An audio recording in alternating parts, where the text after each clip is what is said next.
Hello traders, this is Corey Mitchell with TradeThatSwing.com, and this is your swing trading stock market outlook for the week of October 23rd. Each week, same process. What I do in these videos helps me decide how aggressively I'm going to be going long or short in terms of how the market's performing, the market health indicators that I look at. And so we'll tackle all that in this video, and if it's not good, what would need to happen to get me back involved in the market. This is the first step in my overall trading process. I look at overall market conditions. That helps me determine if I'm going to be buying or shorting individual stocks, and then I'd of course look for patterns and triggers in those individual trades. So heading into the week of October 23rd, conditions are poor. So that means I'm going to be holding off on deploying capital on long trades until conditions improve. And we're talking about swing trading here, so these are trades lasting a couple weeks to a couple months usually. And so when the market's declining, I don't want to be buying into that, hoping for a bounce. I would much rather wait for the market to start to rally and then trade during that uptrend. If you're a long-term investor, we'll talk a little bit about that later on, then we could potentially look at buying some stocks as they decline. But even then, I prefer things to start moving up before jumping in, because we just don't know how far something's going to fall, and why tie up that capital. So when conditions are poor, you do have the option to go short. As we'll look at some charts here in a moment, the overall stock market, the major indices have been declining. But there are some watch lists you can check out. The best swing trading stocks list, that includes a list of very strong stocks, and that list is pretty small right now, and a list of very weak stocks. Those would be potential shorting candidates, and that list is very large right now.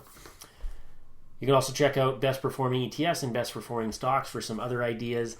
And as mentioned, for longer term investing, as these declines happen, while my swing trading, I may not be as active on the long side when the market's declining, I do get a little excited because some of these great stocks that are on these lists are basically on sale.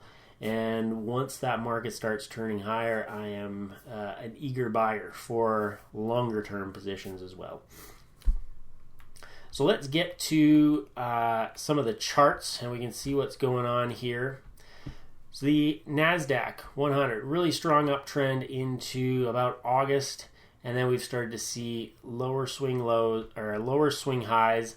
Kind of found a little bit of support here last time at these lows, but you can see all the other ones are in downtrends. Lower swing highs, lower swing lows. That is the definition of a downtrend. Same with NYSE. Lower swing high, big lower swing low, and another lower swing high there. The Russell 2000, small cap stocks.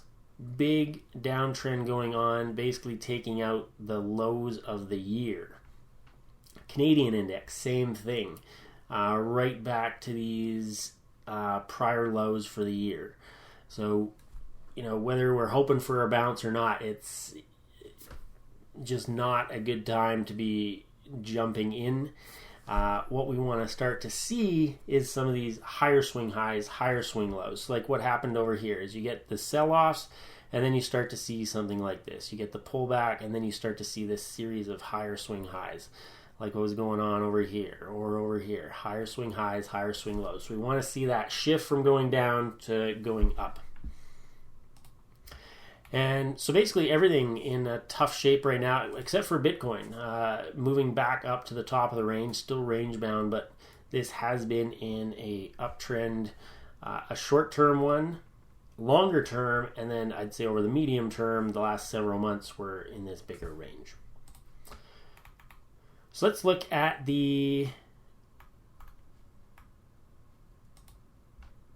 is what I call market health indicators, and they're sort of what's lying beneath the surface of what appears on the chart. So we have a chart of the S&P 500 index, and what this shows is how many stocks are above their own 50-day moving average.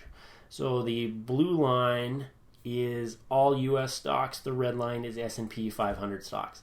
15% of S&P 500 stocks are above the 50-day moving average. So that's not very good. And it's going to be much easier to make money on the long side when this is above 50%. That means more than half of all stocks are in a short-term uptrend. And then it's more like shooting fish in a barrel. Much easier to make money when most stocks are just naturally going up. You don't really have to be super gifted when everything's going up. Even if you pick maybe not so great of a stock, there's a good chance it's still going to go up. About 80% of all stocks move with the indexes. So when the index is declining, if you're buying hoping for a bounce or trying to pick that one stock that goes up, you have about a 2 in 10 chance of picking one that might do okay. Whereas if we wait for periods like this where the market's rising, 8 in 10 stocks are going to go up. So it's a lot easier to make money in that type of environment as opposed to this environment where probably only 1 or 2 might actually rally when the overall indices are declining. Anyway, volume not super important right now. This is daily percentage movement of the S&P 500, and this still has a smiley face. It's not bad because we have not had any big single day drops. I classify a big single day drop as minus 2% on a day in the S&P 500, and we have not had any hit this red line. And we did have a series of them in March where we got pretty close. And then if you go back to the downtrend of 2022, you just see a smattering of these huge down days. And if you look at them, generally when we have that 2% down day, you're not going to be missing much on the long side by staying out. We either continue lower or maybe get a 1 or 2 day bounce, but then it goes right back to choppy. So it's just a signal that says to stay out.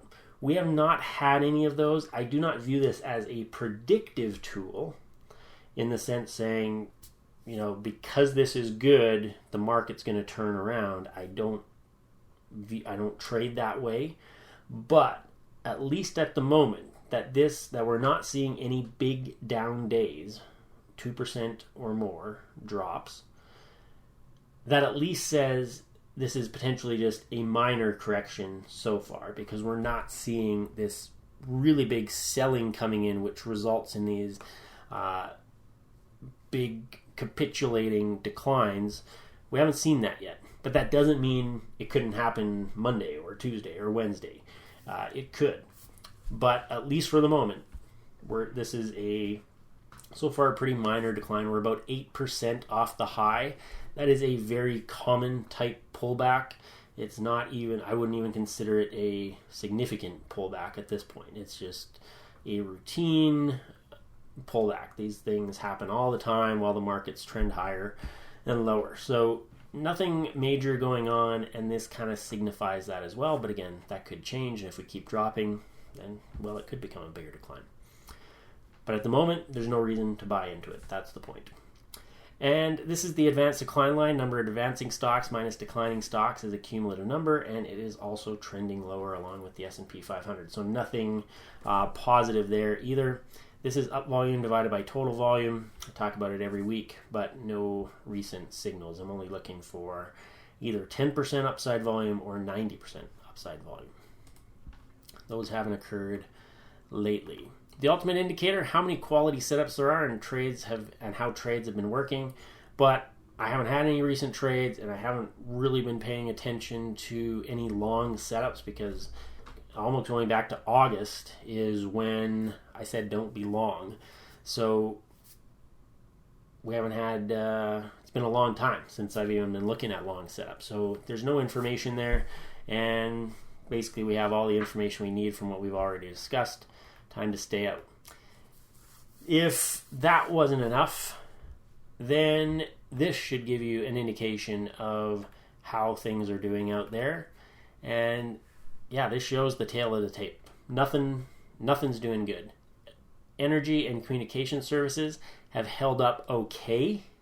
They're slightly positive over the last 3 months. slightly positive over the last month, but who wants to be making, these kind of returns? This is not a good time to be in it. And so nothing's great. And we already know that from everything that we already went for. But if you needed more data to tell you to stay out for at least the moment, that would also do it. So I am not taking long trades right now until conditions improve. And as always, during these times, swing trading does have these ebbs and flows where it's pretty quiet and then we get flurries of activity and then it's pretty quiet again. So I'm always day trading. I like day trading the Euro US dollar. I also like trading stocks. You can check out how I do that in these links here. You can always find this article on the front page of the website because I update it, tradethatswing.com. And I also like to think about passively investing. As I mentioned before, when markets decline, it's a decent time to pick up some quality trades and also just some ETFs that, like the S&P 500, has averaged 10% a year over the last 100 years. That doesn't mean it goes up 10% every year. It might be up 20%, down 30% one year, up 10% the next, down 15%, up 30%. And, there's this kind of ebb and flow, but overall it's averaged 10%. And so with passive investing, each month I just buy some of the ETFs that I like and just kind of capturing that sort of 10% to 15 to 20 with some of these ETFs. And it's just do that each month. So even though swing trading may be a little quiet, there's always other ways to kind of fill the gap in terms of generating some income and putting money to work in terms of day trading and longer term investing. This is passive investing. Then we also talked up here about some individual stocks are on sale right now. And once we start to see indices start to push up, as we discussed, we start to see the higher swing highs, higher swing lows, and these health indicators start to improve. At that point, we can start potentially buying into all these swing trades and the longer term individual stocks, and passive investing we can be doing all the time.